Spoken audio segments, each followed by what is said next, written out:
देखिए, आज हम आपको एक सामान्य दवा बता रहे हैं जो कि सामान्य ताकत के लिए रहती है। जो लोग दुबले-पतले हैं, जिन लोगों को भूख की कमी है या थकान महसूस करते हैं, थके-थके से रहते हैं, एनर्जी पावर बिल्कुल कम है, तो वो लोग इन 2 दवाओं का इस्तेमाल कीजिए। ये बड़ी आसानी से किसी भी यूनानी मेडिकल या यूनानी दवा खाने से मिल जाती है और ये बिना किसी डॉक्टर के स्लिप के आपको मिल जाएगी। और इन दवाओं का आपको किसी प्रकार का कोई नुकसान नहीं होगा, किसी प्रकार की हानि नहीं होगी।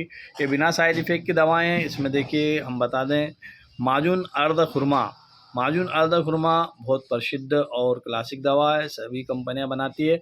आप किसी भी कंपनी का लेकर इस्तेमाल कर सकते हैं। और ये देखिए शरबत फ़ौलाद, शरबत फ़ौलाद ये भी करीब-करीब सभी कंपनियां बनाती हैं, जितनी भी यूनानी कंपनियां हैं।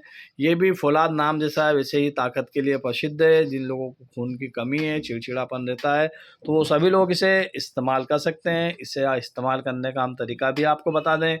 रोज़ाना 5-5 ग्राम यानी कि 1 टीस्पून सुबह और 1 टीस्पून शाम को इसे इस्तेमाल करना है। और इसे भी 10 से 20 ml रोज़ाना सुबह-शाम इस्तेमाल करना है। आप देखेंगे कुछ ही दिनों में आपको इसके फ़ायदे लगने लगेंगे। इसे आप रेगुलर ले लेते हैं तो आपके शरीर में कितनी भी पुरानी कमज़ोरी हो, कैसी भी कमज़ोरी हो, वज़न कम हो रहा हो, तो ये सभी पर काम करने वाली ये दवाएँ आप इस्तेमाल कीजिए और आपको फ़ायदा हो जाए तो दूसरों को बताइए ताकि दूसरे भी इसका फ़ायदा उठा सकें।